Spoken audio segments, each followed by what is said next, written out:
Okay, so this video is going to be a very different video because the topic is very dear to me, and I think it's very sensitive as well, because every day you open your Instagram, your Facebook or your TikTok, you find an 18-year-old who just got $1 billion to fund their startup, or a celebrity just got a car that is worth 200 million naira or hundreds of thousands of dollars, and you are at home, you're struggling to pay rent, you don't have food to eat, and you think you're doing all the right things, and your life looks like is moving in the wrong trajectory. If you've ever had this feeling, then this video is for you, because I myself have felt that way. It doesn't feel so good when you see people who you are older than and who may be your mates doing so well as they show you online, and you yourself, you feel like your life is just staying in a single situation. You're still struggling with the same things you've been struggling with for years. It's not a good feeling, and no amount of willpower will get you out of it. You need to understand some principles or mindset hacks that will help you to overcome them when they show up, because this is the reason why a lot of our young people are getting depressed and not even motivated to focus on their own journey. The things I've learned here are from books and life experiences, but I'll be sharing with you basically the things I've learned recently from books that have been a total life changer for me. Like, I've had a mental emancipation, learned to focus on my own journey and not even care about what other people are doing, and it's been very liberating and has helped me to focus and map out a plan for my life, and I love the way it's going so far. So if you've had this issue, if you had these things going on in your head where you see your mates doing so well and you feel like the world has left you behind, then this video is for you, because I'm going to share with you 3 life hacks that help you to overcome them and start living a more focused, fulfilled and happy life. If you're new here, my name is Steven, and I'm a Nigerian currently based in the US, where I'm getting my MBA, and I believe that this is my life's vision, my life's mission, to help the next generation of African talents, to inspire them to live more meaningful lives. And this video shows exactly how I've been able to hack my own mindset to focus on my journey and not care so much about what I'm doing with their life. And if you're in a situation right now where you feel the same, then this video is for you. Please do not skip any part of this video, because the 3 points that I make in this video are very important. And without wasting your time, let's get right into the first hack in this video. Life hack 1: self-acceptance. I learned this from this book called The Courage to be Disliked, and it's been a game changer for me. And if you can understand this concept and apply it to your life, it will be the most liberating thing you do for yourself this year, because it will teach you how to detach yourself from your results and see things as they should be. So what is self-acceptance? We are used to self-affirmations where you are told to write, "I can do it, I can do it," and you recite it to yourself in front of a mirror every morning. And that sounds good, it works to an extent, but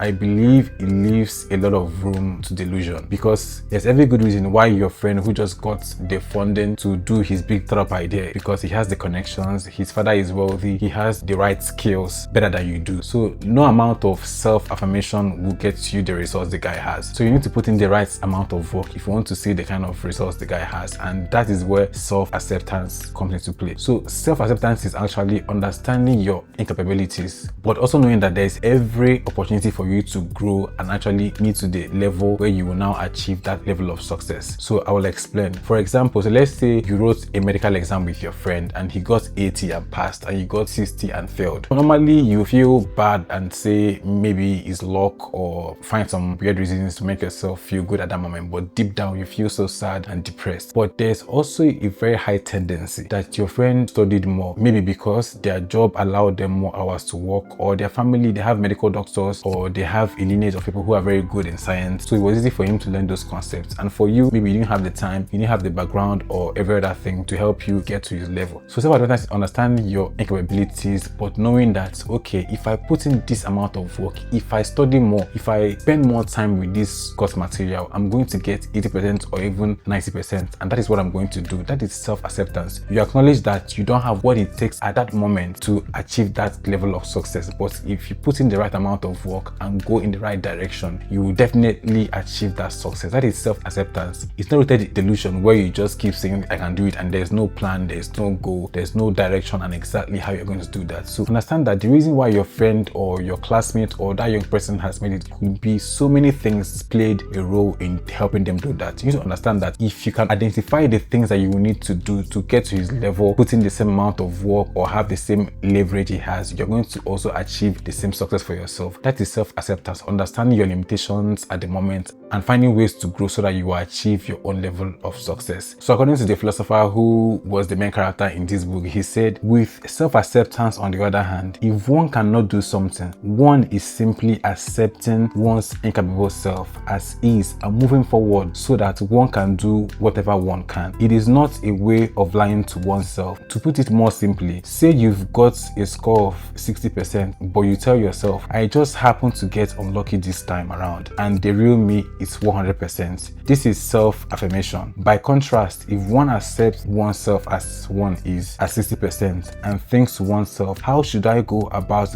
getting closer to 100%? That is self-acceptance. So this means that acknowledging that the reason why you have 6% is that is what you're capable of at the moment. But if you can put in the right amount of work, you're going to get to 100%. That is self-acceptance, and that's what you should do for yourself if you really want to stay sane and have the right mindset to achieve success for yourself. Now, the second life hack discussed in this book is called contribution. You see, one of the reasons why a lot of young people are depressed and sad is due to the wrong association we have with work. And that is why choosing the right work is very important if you want to live a happy and fulfilled life. In this book, the philosopher told us to see our work as a contribution to others, to the community of other people around us, because it will determine how happy you are and how sad you are. The reason why a lot of people are sad is because they believe their work is not adding any value to anyone. So if you want to be happy, you have to acknowledge and know that the work you are doing is actually creating value for someone, even if they're not seeing you. And that's the way for you to stay sane and happy. So for an example, let's say you're a driver to a retail store and you come to work every day, you carry the product to the store and people will come and buy it. The truth is that you may not know it, but that simple work you are doing is bringing joy to a lot of homes, because when a family man, a family woman goes to that store to buy bread or milk or something for their family and they don't find that milk for their families, they go home sad and they are sad. But the fact that you brought that milk or bread to that store and that family has seen that stuff, you've contributed to their lives, you created happiness in those families, and that's value. So you need to see your work in that way. So ask yourself, is the work I'm doing creating value for someone out there, even if they're not seeing me? And that is a way to contribute to your community. Now, there's so many things that can act as contribution for your community or to add value to someone. It could be love. You could love someone and that's your contribution to their life, and that will make you happy, and that will create this sense of contribution to society. Because the reason why a lot of people commit suicide is because they believe they are not contributing any value to anyone, not in love, not in value, not in work or anything, and that leads them to say, okay, why am I even here? My life has no meaning to anyone, so I might as well just kill myself and go. This is why they are depressed. So you need to see your work as adding value to someone's life. When you do that, it creates a sense of contribution, a sense of, will I say, accomplishment that will help you to keep going and improving yourself. Now, this is why so many billionaires are still working to their 80 years, because they see their work, even though they've made all the money in the world, they see their work as a contribution. And the moment you take that away from them, they just die in the next 1 year or 2 years, because they don't see themselves as something of value to the community. So if you want to have a sense of value, a sense of being a human being, or just being valuable individual to anyone around you, you need to see your work as a contribution to the larger body. It's very important for you to keep you sane, especially when you see your friends doing so well. You need to tell yourself that even though I don't have the billions in the bank account, at least my little work is making someone happy. My love is putting a smile on someone's face. My business is creating value in the society. That's one way to make sure that you have the right mindset and you're happy with yourself. Now, let's move on to the last and final hack in this video, which is life hack 3. Now, this one is having a strong why. I learned this from this book called Man's Search for Meaning by Viktor E. Frank. So Victor was in a concentration camp during the Holocaust. Now the Holocaust was a very sad event for the Jews, where over 6 million Jews were killed. Now these camps were so brutal that they were treated with so much disdain. They were treated with no value. They were killed like animals. They were thrown away. They were burnt and everything. Like, things were so bad that your friend could actually die beside you in the night and you know he's dead, but you don't even care that he's dead. The only thing that matters to you is the outfit your friend had on when he died, so you can take it off of him and wear it to cover yourself from the cold. To see how bad they were treated, things were that bad. But in spite of being in that situation, Victor maintained the right mindset, even when people around him got depressed and started doing things that made the soldiers who were holding them hostage kill them. But Victor managed to maintain the right mindset and it helped him. So that mindset is having a strong why, and I'm going to read for you something he said in this book. So according to Victor, he said, any Any attempt to restore a man's inner strength in the camp had first to succeed in showing him some future goal. This means that for you to convince any man in that situation, in the situation where people were being sent to gas chambers. Now, gas chambers sound like an industry where you go to work. No, the gas chamber where people are killed and burned. So imagine how terrible the situation was.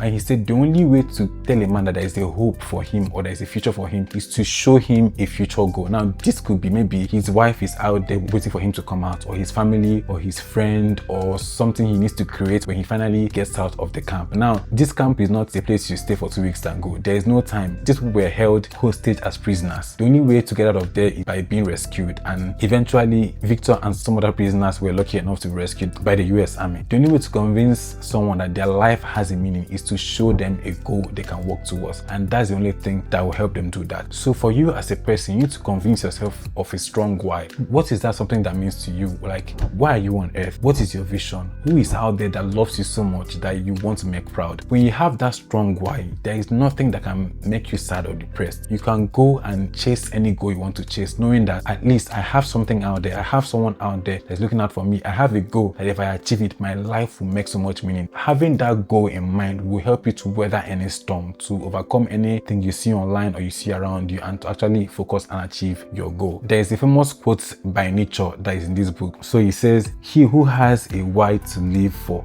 can bear with almost anyhow." So a man that has a why, a strong why he should be alive, can overcome anything. It doesn't matter what you show him. It could be fire, it could be brimstone. As long as he knows that there is a big why, there is a big something out there waiting for him to get through this stage, then he'll go out there and chase it. So for yourself, I would advise you to adopt a why. For me, it's a future of abundance, of freedom, of helping lives, of having a family where we don't bother about our income. Our income is steady. We have good wealth. We can travel when we want. Our finances are not tied to our work, but we can earn money at any time, anywhere. Those things are my whys. They help the ministry, the things we'll do for God when I eventually make a lot of money for myself, or become the kind of person I need to be, or have the impacts I intend to have. Those kind of whys are the things that keep me moving, even when things are not going so well for me, or even when the results I expect to see are not the things I see. And that's one thing you should do for yourself. So the third life hack you should understand here is adopt a strong why. Why are you here? Why are you doing this work? Why are you doing this business? This thing will help you to align yourself and do the right thing, and have the vision, the goal, the desire to keep moving when things go wrong. Remember, the first thing is self-acceptance. Accept yourself, accept your limitations, and know how to get yourself out of your situation and put in the right amount of work to achieve the right amount of success that you want to achieve. 2, see your work as a contribution to society. Try to add value to someone. When you know that there's someone out there who is benefiting some kind of value from the work you do or the things you do, you can understand anything that comes your way. 3, please adopt a strong why. Have a why for what you're doing with yourself, what you're doing with your life, because these are the things that will determine how strong you are, will determine how far you're willing to go, determine how strong you're willing to push for your vision and goal. And if you're here and your goal is to read more books this year or next year, or to develop a good reading habit, I already have this video right here that will show you how to do that for yourself. I will advise you that developing a reading habit will be one of the best things you do for yourself, and will also help you to learn things that will help you to keep going when things are not going for you. So that is the end of this video. I want you to know that I'm rooting for you, and you can do it. You can achieve your goal. You just need to have the right mindset, adopt a strong why, and try to add value to someone else. Don't be selfish. The reason why people fail in life is because they are selfish. It's just about me, and me. But when you know that you're adding value to someone, there is nothing you cannot do. Go out there and do big things for yourself. I'll see you in the next video. Thank you.